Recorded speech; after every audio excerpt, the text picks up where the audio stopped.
Merci beaucoup. Merci beaucoup Sylvie.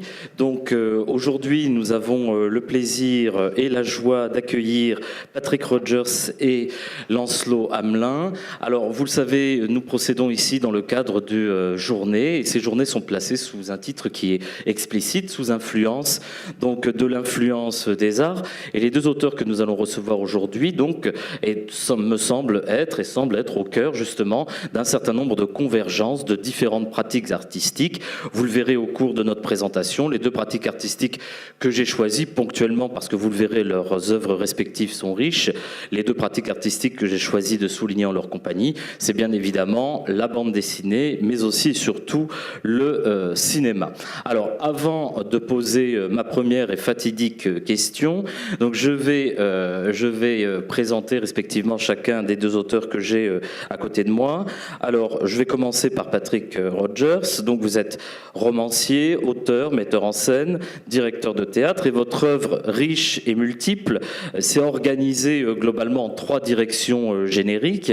La première, c'est que vous êtes dramaturge, vous êtes notamment l'auteur de La femme de l'homme au chapeau boule ou encore de La servante de Dürer, et vous l'entendez déjà dès le titre que le tableau entre en scène et qu'il y a déjà dans votre œuvre dramatique une convergence, une influence d'un art dans l'autre.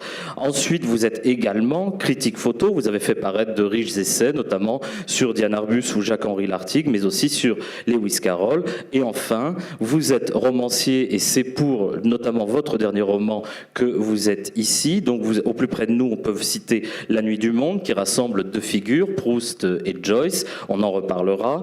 L'autre, Simenon, qui, vous vous en souvenez, a fait un petit peu de bruit à sa sortie. Et sinon, plus directement aujourd'hui, Le Roi, Donald Duck et les vacances du dessinateur, dont le titre pourrait résumer également... Ah oui, pardon, sinon j'ai déjà la voix qui porte, alors après je pense que tout le monde va être assommé. Voilà.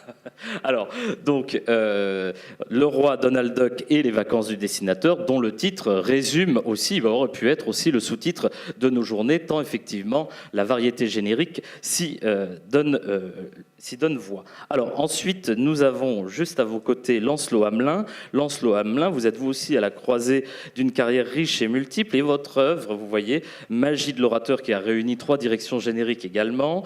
Donc le théâtre, avec notamment L'extraordinaire tranquillité des choses, le roman, je cite notamment Le couvre-feu d'octobre, et enfin deux volumes de bande dessinée, donc tous les deux parus chez Glénat, si je ne me trompe pas. Le premier, je crois qu'il est paru en premier, Dans les eaux glacées du calcul égoïste, qui n'est pas un livre sur Marx, contrairement au titre, nous en parlerons tout à l'heure, avec la collaboration de Luca Herbetta au dessin, et enfin La mort aux yeux de cristal, avec au dessin Étienne Aubury, et dont le titre vous a sans doute évoqué, si vous connaissez le cinéma de Dario Argento, L'oiseau au plumage de cristal, sur lequel nous reviendrons tout à l'heure. Alors, avant d'entrer plus avant dans les influences des arts, j'ai choisi de manière un petit peu artificielle, mais aussi ponctuelle, de vous interroger tous les deux uniquement sur l'œuvre la plus récente, de manière à ce que nous puissions justement remonter le fil des influences respectives dans le reste de votre œuvre et voir la manière dont l'ensemble de ceci s'étoile. Alors, ma première question, je pose toujours des questions à la fois simples et naïves, mais qui, moi, m'intéressent au premier chef. Et je vais me tourner tout d'abord vers vous, Patrick Rogers. Quel a été le déclencheur de l'écriture du Roi, Donald Duck et les vacances du dessinateur? Qu'est-ce qui est à l'origine de l'écriture de ce livre? Oui, bonjour à tous. En fait, j'avais lu dans une biographie d'Hergé par Benoît Peters, j'en ai lu beaucoup, des livres sur Hergé, et pourtant je n'aime pas la bande dessinée, j'aime l'humour graphique. Sur une ligne, il disait, tiens, peut-être que Léopold III, le roi des Belges, le quatrième roi des Belges, qui avait donc vécu en Suisse, en exil pendant 3 ans, a préni 5 ans en tout, en réalité, et Hergé, qui allait très souvent en Suisse parce qu'il était extrêmement dépressif, ce qui est réel, et il descendait dans une auberge à Gland, le long du lac Léman. Et donc, il dit, c'eût été surprenant que ces deux personnages se retrouvent ensemble en Suisse. Et j'avais gardé cette idée dans ma tête. Je me suis dit, c'est une idée de roman formidable que deux figures aussi emblématiques, un roi des Belges et un auteur de bande dessinée aussi célèbre qu'Hergé, qui a engendré un mythe comme Tintin, tous les deux en déshérence, dans un pays neutre, loin de chez eux, loin, l'un ayant perdu son trône, vacance du trône, l'autre étant en vacances de lui-même, se retrouvent ensemble au bord du lac Léman. Le lac Léman étant, comme chacun sait, une sorte d'espace autour duquel il n'y a rien à faire, qui est une sorte de miroir d'eux-mêmes. Le fond gît à la surface, et je me suis dit, tiens, voilà l'idée d'un roman possible à partir de cette situation et de cette rencontre de ces deux personnes qui sont aussi des personnages et aussi des figures. Ça, c'est le point de départ. Et Lancelot, de la même façon, ma question sera la même. Qu'est-ce qui est à l'origine de ces deux volumes? Parce que tout de suite, en fait, est-ce que ça a été tout de suite une bande dessinée ou est-ce que vous aviez prévu d'en faire autre chose? On parle là des deux bandes dessinées, Dans le calcul des eaux égoïstes et de La mort aux yeux de cristal. Alors, je vais essayer de répondre à la question. La situation déjà de parler dans ces fauteuils face à vous avec la De Gaulle, et puis après je vois pas bien. Macron surtout. Il est où? Il est où? Je vois pas. Ah oui, c'est là, ouais, là je voyais pas. C'est le grand débat national. Tout ça. La parole ne peut pas être la même. J'ai aucun sens de l'humour, mais l'ironie, des fois, je la vois. Donc, l'origine donc, de ces bandes dessinées, donc moi je suis principalement auteur de théâtre, de fêtes, je vis de ça, mais je m'intéresse beaucoup à tous les modes narratifs en fait. J'aimerais bien, je pratique, j'aime bien lire un petit peu tous les modes narratifs, du journalisme à la psychanalyse en passant par le théâtre, le roman ou la bande dessinée. Et donc là j'ai été très heureux de pouvoir m'aventurer dans le champ de la bande dessinée. Et comment ça s'est fait?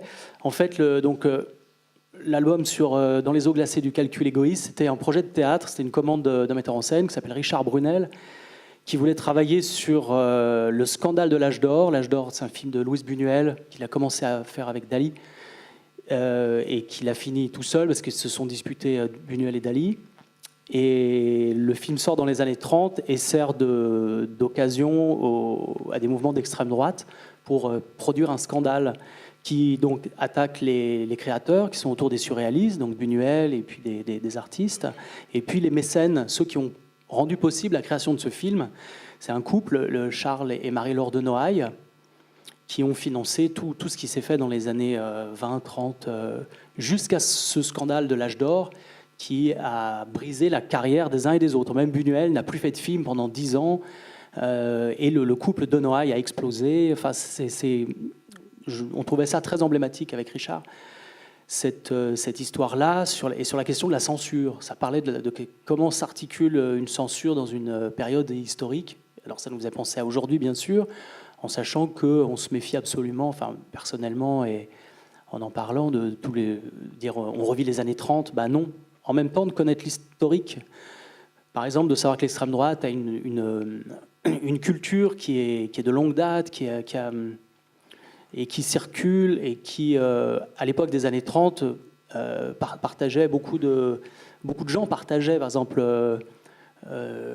Cocteau, qui a rendu possible la rencontre des Buñuel et Dali avec les Noailles et la création du film, circulait dans tous les milieux, notamment aussi du côté de gens de l'extrême droite. Et donc ce projet de théâtre, j'ai écrit une pièce qui ne s'est pas créée, parce que c'est les aléas des questions de production. Et j'ai rencontré un éditeur de Glénat qui est fan, comme on peut dire, de Buñuel et qui me dit on pourrait faire une bande dessinée. Et je me suis livré à l'exercice et je me suis rendu compte que j'ai raté ma vie, que j'aurais adoré être un auteur de BD plutôt qu'un auteur de théâtre. Parce que moi, je fais partie d'une génération, j'ai le sentiment que j'ai appris à lire dans la bande dessinée. Et je trouve que ce qui peut être intéressant dans la rencontre, outre le fait qu'on parle de nos livres, c'est de se dire que c'est assez singulier cet événement, de se réunir au lieu de la culture classique, on va dire, comme ici, avec des gens du livre, et de parler de bande dessinée, de Tintin, il y a 15-20 ans, ou quand j'étais plus jeune, ça ne serait pas fait, ou de Dario Argento plus tard. Je voudrais en revenir à vous, Patrick. Vous nous avez parlé effectivement de ce que vous avez lu dans un ouvrage de Benoît Peeters sur cette rencontre entre le roi... Oui, une ligne. Et justement, à partir de cette ligne, là on vient de parler de la bande dessinée, mais ce qui est frappant quand on lit, et tout de suite immédiatement votre roi Donald Duck et les vacances du dessinateur, c'est l'avertissement.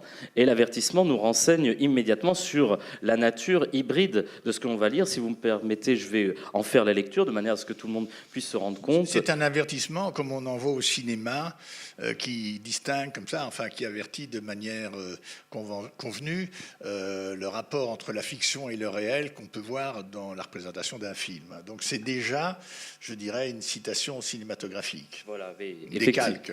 Effectivement, vous verrez, c'est donc un avertissement de type cinématographique. Ce livre, conçu et réalisé comme un film, est une œuvre de fiction. Toute ressemblance avec des personnes, des événements et des situations réelles ou ayant existé n'est donc pas fortuite, mais tout à fait volontaire.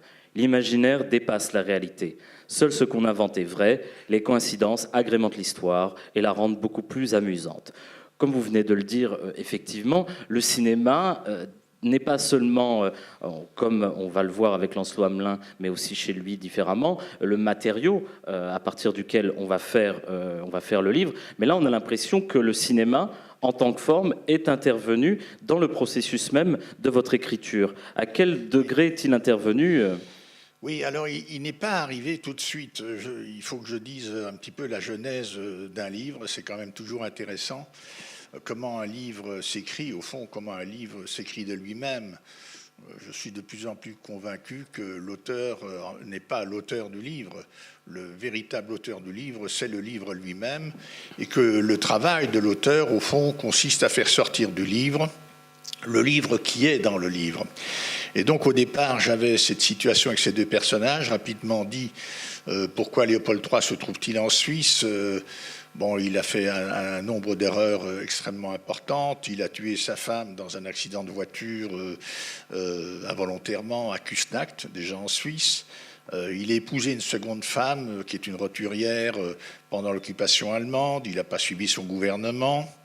Il a rencontré Hitler et se retrouve en Suisse dans une merveilleuse villa, dans des conditions extrêmement difficiles pour lui, au fond en exil, ne sachant pas s'il va revenir dans le pays, s'il va rester roi.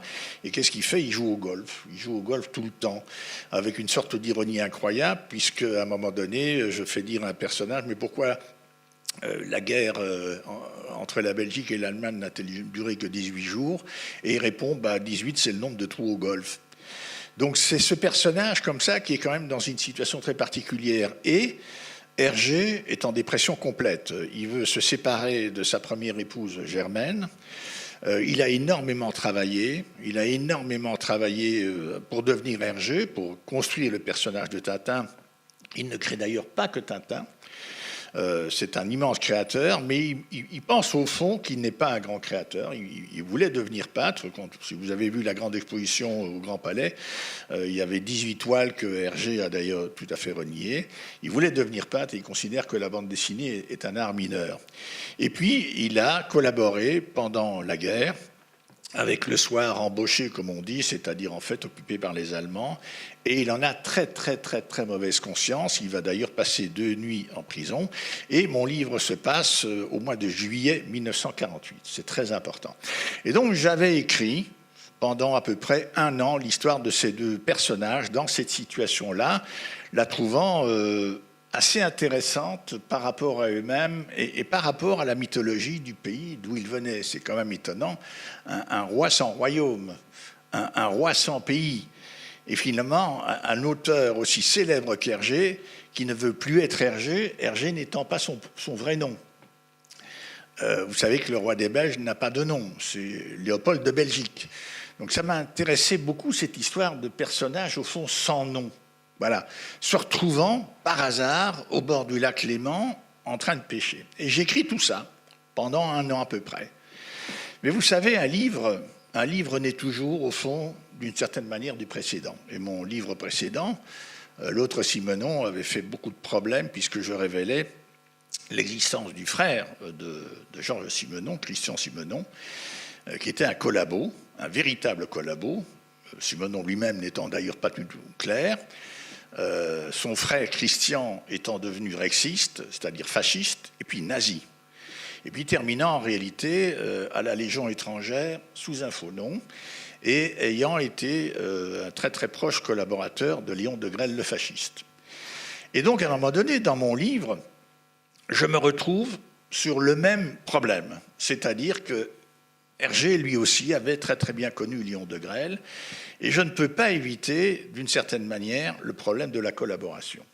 Et comme mon livre avait fait un esclandre terrifiant, une véritable cabale dans mon pays d'origine, même si en France la critique avait été absolument formidable, je me suis retrouvé dans un nœud, me disant je ne vais pas retomber dans ce livre-ci à devoir traiter pour des circonstances historiques semblables le même problème.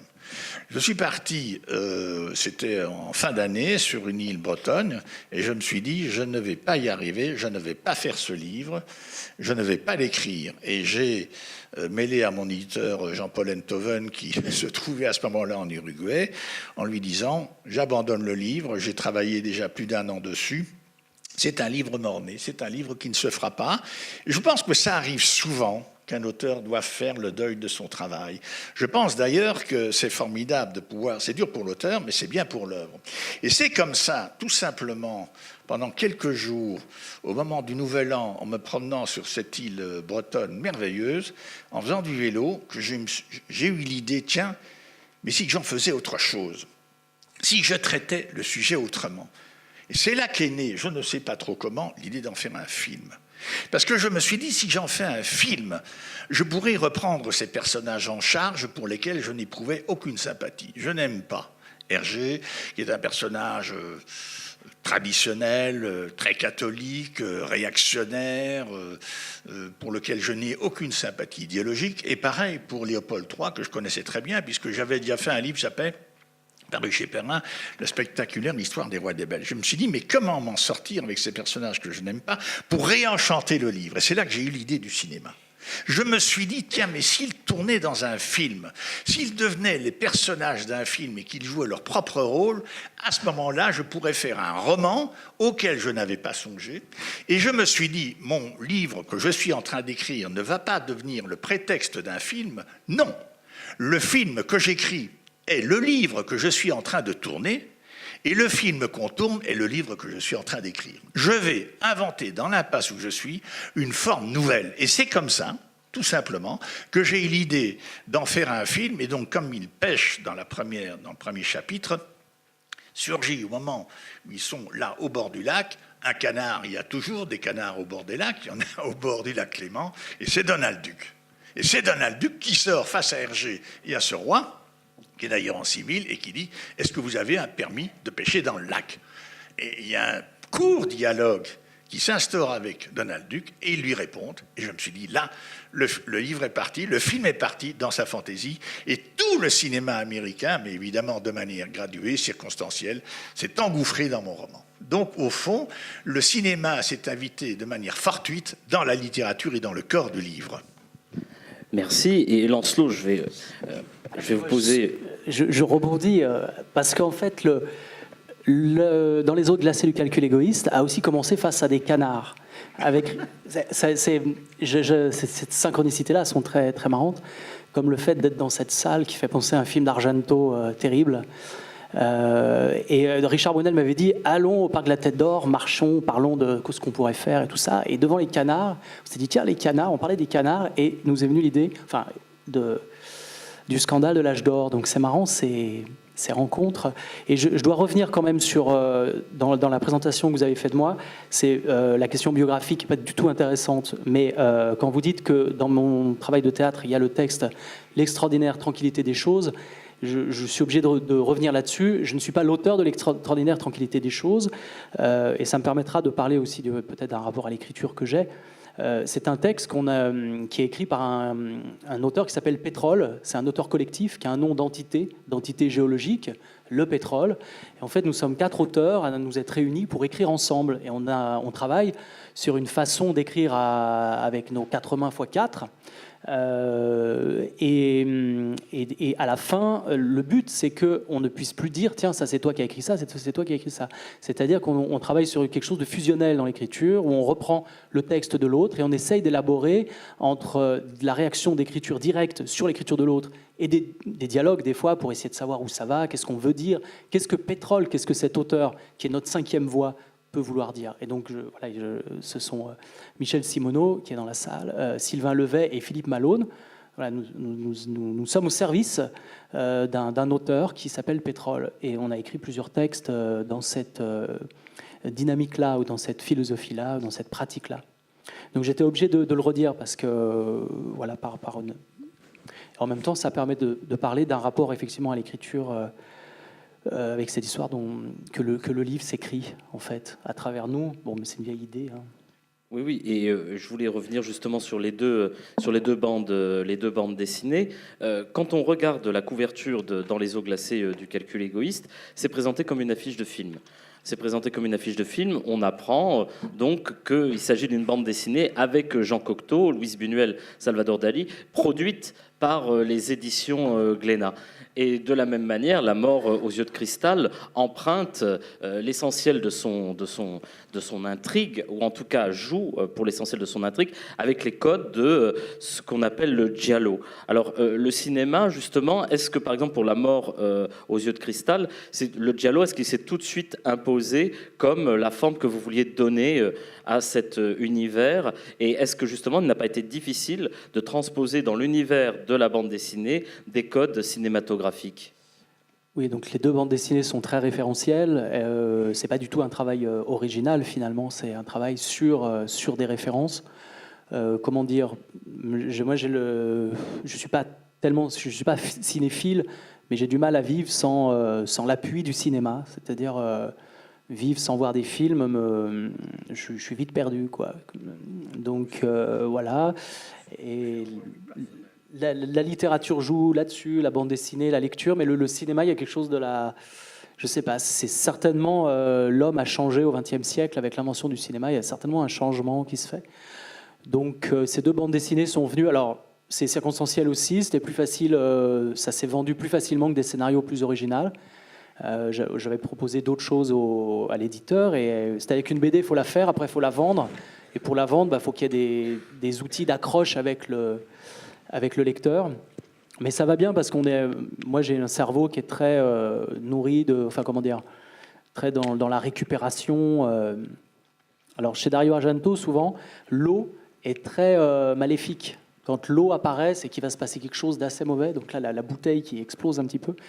Et il y a le film Profondo Rosso qui est traduit en français par Les frissons de l'angoisse. C'est traduction un peu aberrante, mais Rouge profond, ça commence par une conférence dans une salle de théâtre, comme ça, avec du rouge, et une médium fait une conférence, donc je m'y sens complètement, et à un moment, elle se met à recracher son eau, et là, on sait que ça va mal se passer, il y a un plan subjectif, et ça se passe effectivement très mal. Et ce film, c'est une reprise par Dario Argento de Blow Up, d'Antonioni, donc une grande ambition, et Blow Up qui finit par un drapeau rouge qui est porté par des hurluberlus dans le petit matin. Donc Profondo Rosso, c'est très, très conceptuel. D'une certaine façon, ce cinéma qui est aussi très barbare et très... c'est-à-dire, c'est des histoires de femmes très belles qui se font découper en morceaux par des assassins qui portent des gants noirs. Et souvent, c'est les mains du cinéaste qui tiennent le bistouri et qui portent les gants. Parce que son père lui avait dit, parce qu'il disait, les acteurs ne savent pas jouer le meurtrier. Et son père lui a dit, fais-le. C'était une famille de cinéastes. Et donc, dans tous ces films, quasiment, c'est lui qui joue les mains du tueur. Et donc c'est un genre un peu problématique, un peu misogyne, que dans notre bande dessinée, on a essayé de retourner. Par exemple, toutes nos victimes, donc ces femmes très belles qui se font arracher les yeux par un serial killer qui est au service d'entités extraterrestres, en fait, ces femmes ne se laissent pas faire. Et souvent, elles meurent à cause de maladresse du serial killer. Et effectivement, les codes du giallo sont revisités. Et je voudrais citer une phrase qui est présente dans Le Roi Donald Duck et les vacances du dessinateur, à propos justement de l'utilisation et des frontières génériques entre cinéma et roman. Vous dites: à quel moment un écrivain décide-t-il d'écrire un roman ? On peut écrire et filmer, mais on ne peut lire ce qu'on filme et regarder ce qu'on écrit en même temps. Il faut faire des films avec le cinéma, comme on fait des livres avec de l'écriture. Aucun film ne se ressemble, tous les livres sont différents. Alors, cette question, en fait, elle s'adresse à tous les deux. Et ma question, d'ailleurs, sera double. On le voit tous les deux, c'est vraiment le point commun qu'il y a. Il y a une grande énergie dans le divertissement. C'est-à-dire qu'à aucun moment, on ne lâche l'affaire et il y a, on sent une grande joie pour vous à réutiliser les codes. Alors, est-ce que, et c'est ma première question, est-ce que le cinéma vous a permis justement de décupler cette espèce de vraiment de joie, d'intensité à divertir?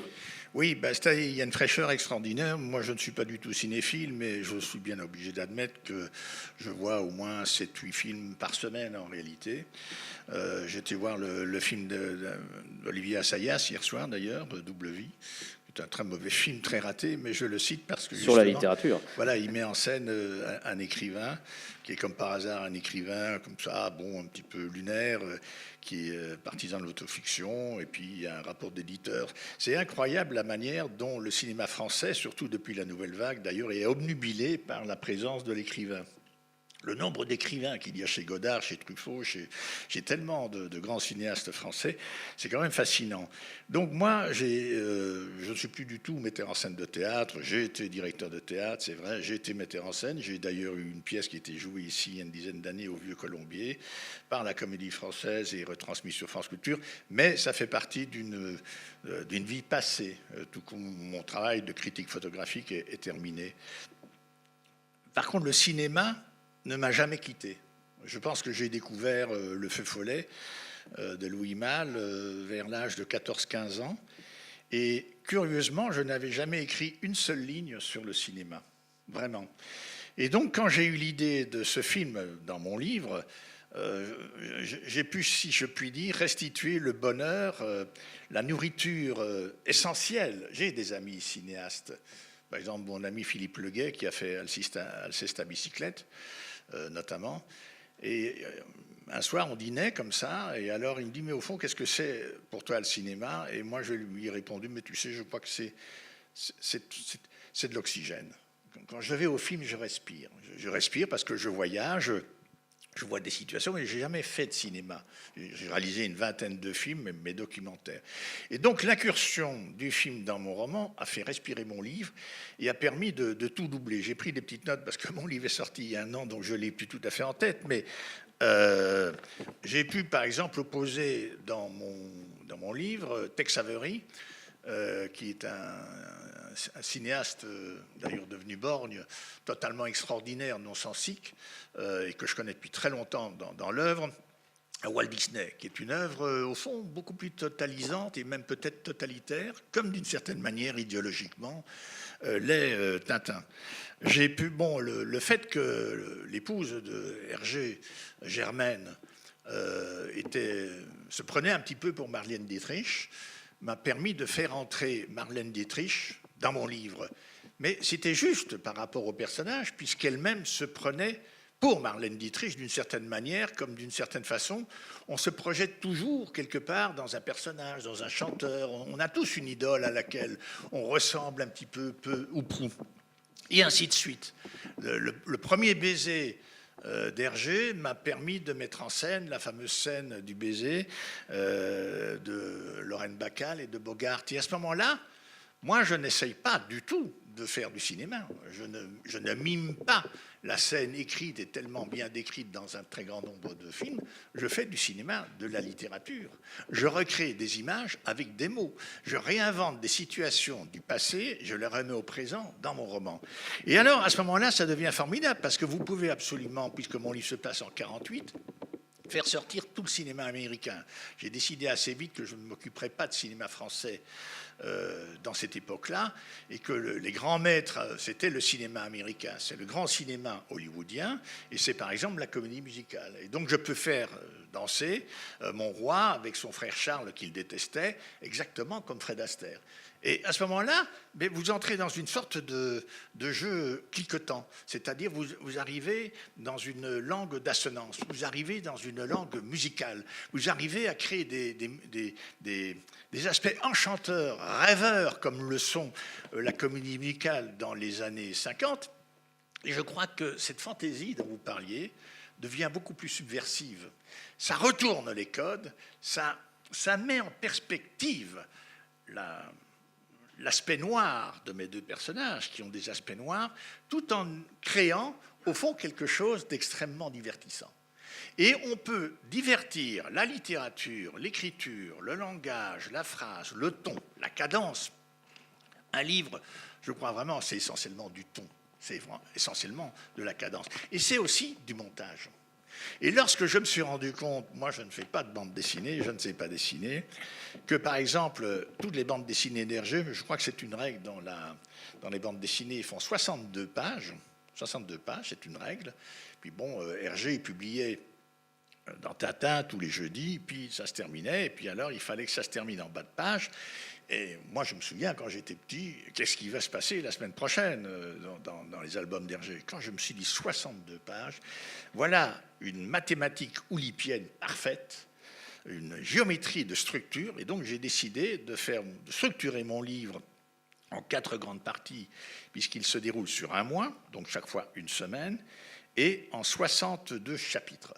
Et à ce moment-là, la bande dessinée, le cinéma, crée une forme, je ne veux pas dire absolument inédite, je dirais, en littérature, mais apporte quelque chose à la littérature par une sorte de, comment je dirais, d'échange, de collusion, de respiration naturelle entre le dessin on peut donner à voir. J'ai écrit beaucoup de livres sur la peinture en roman. J'ai beaucoup essayé, à travers Hémisphère Nord, à travers la géométrie des sentiments, à travers d'autres livres, de donner à voir des images ou de donner à entrer dans le corps de la création par le corps de l'écriture.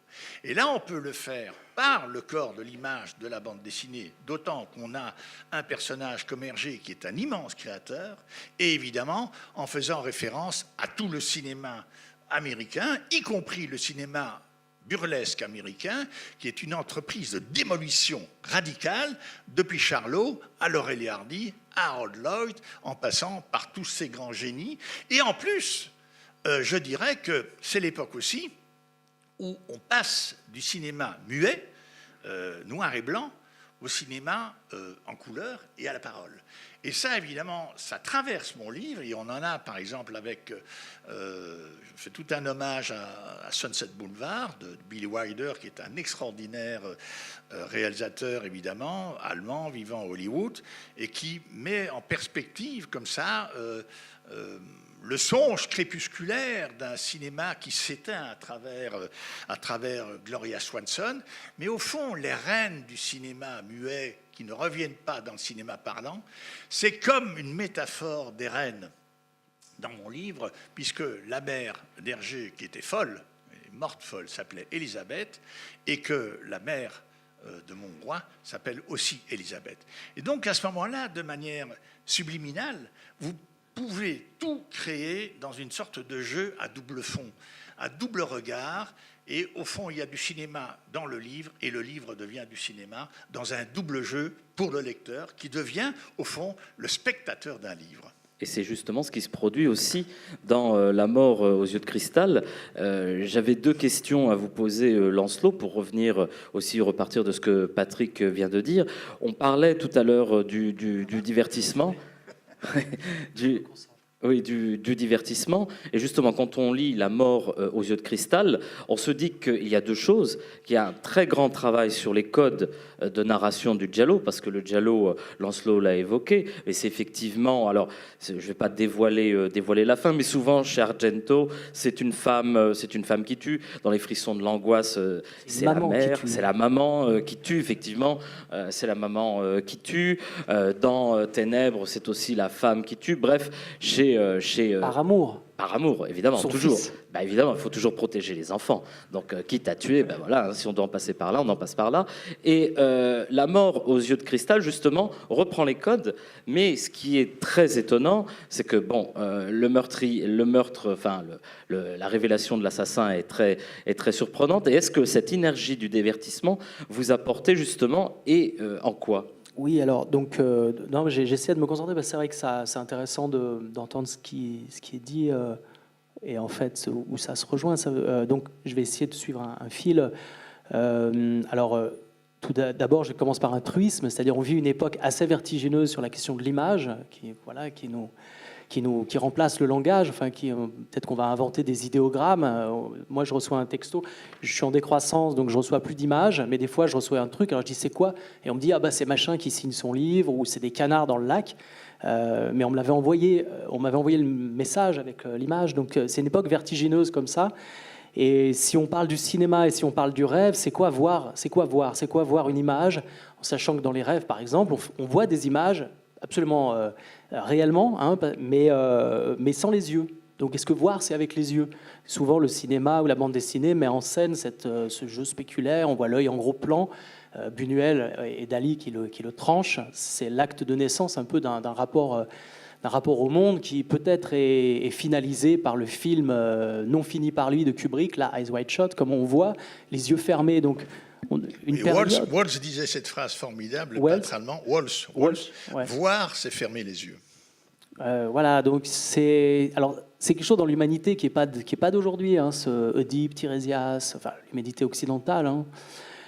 D'où procède ce rapport dominant à l'image, hein. Dans l'islam, c'est plus le son, comme vous avez parlé du son ce matin, j'ai raté ça, mais alors, par exemple, quand on voit la série de David Lynch là cet été sur Twin Peaks, c'est vertigineux ce qui se passe. C'est notre vie qui est condensée, c'est une Madeleine de Proust collective, quoi. On est des milliards à remanger, des millions peut-être, je ne sais pas combien de personnes l'ont vu, mais à remanger la Madeleine.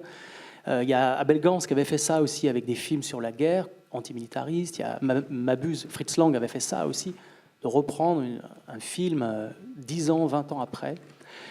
Donc tout ça pour dire que la question de se glisser dans les codes pour une bande dessinée, moi, m'a passionné. J'adore les codes narratifs, même si dans le théâtre que j'écris, c'est plutôt très ennuyeux. Au théâtre, j'adore la question de l'ennui.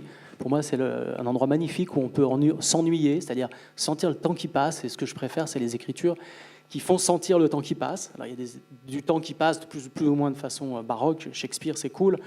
Mais voilà, il y en a qui sont plus John Fawcett sur la lenteur, quoi. Mais donc, jouer sur les codes dans la bande dessinée, moi, m'a semblé très naturel et m'a plu beaucoup. C'était un long travail parce qu'il y a beaucoup de personnages, il y a beaucoup de degrés d'intrigue. Donc, c'est des trucs qui s'écrivent sur 10 ans, avec beaucoup de retours et de travail collaboratif avec des gens différents. Et en dernier lieu, avec le dessinateur, pour arriver à décanter, à rendre ça lisible, plus ou moins. Hein, le but, c'est pas d'être compris, il ne manquerait plus que ça. Mais de produire des effets, on va dire. Donc tout ça pour dire, pour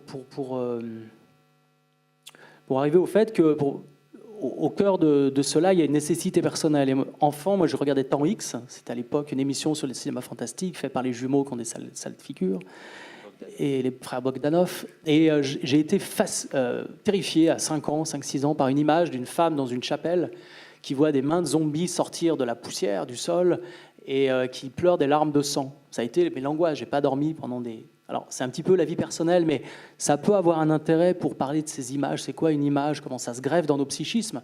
Comment ça nous anime? Comment ça nous mine? Comment ce qui nous mine nous anime? Et j'ai mis des années, et c'est avec les DVD qu'un jour j'ai retrouvé, en me tapant donc tous les Dario Fulci. Ça, faut le faire, hein, c'est... Dario Fulci, c'est aussi du giallo, ce genre cinématographique, mais lui, sa fascination, c'est il trouve un effet spécial et il le pousse à l'extrême. Donc c'est comme dans la pornographie, on a le début, on n'a pas vraiment avant, on a le début, le milieu, la fin, et encore ça continue de l'acte. Bah là, c'est pareil, il y a des araignées qui déchirent un visage, alors il va filmer tout ça et ça dure avec une musique électronique répétitive. C'est très peu intéressant, c'est assez fascinant, mais très peu intéressant. Ou une femme qui vomit ses boyaux. Elle ne sait pas pourquoi, et ça dure le temps que tous les boyaux soient passés. Alors c'est un peu toporesque, mais... Topor a fait un dessin comme ça. Alors qui a piqué à qui? C'est possible que ça circule, et puis c'est un mythe comme ça. Et donc cette image, je l'ai retrouvée vers 25-30 ans dans un DVD de Dario Argento. Voilà. En fait, je mens, c'est pas ça, c'était un Lucio Fulci. Et ouais, donc là, je suis pris par mes mensonges, pardon. Ce serait une autre alors, on va peut-être maintenant achever notre conversation qui, vous le voyez, n'était qu'une ébauche pour vous inviter à lire Le Roi Donald Duck et Les Vacances du dessinateur, à vous procurer aussi les 2 merveilleux albums de Lancelot Hamelin et aussi, on n'a pas eu le temps d'en parler, À la crête des vagues, qui est un très beau roman. Je vous remercie beaucoup, messieurs. Merci.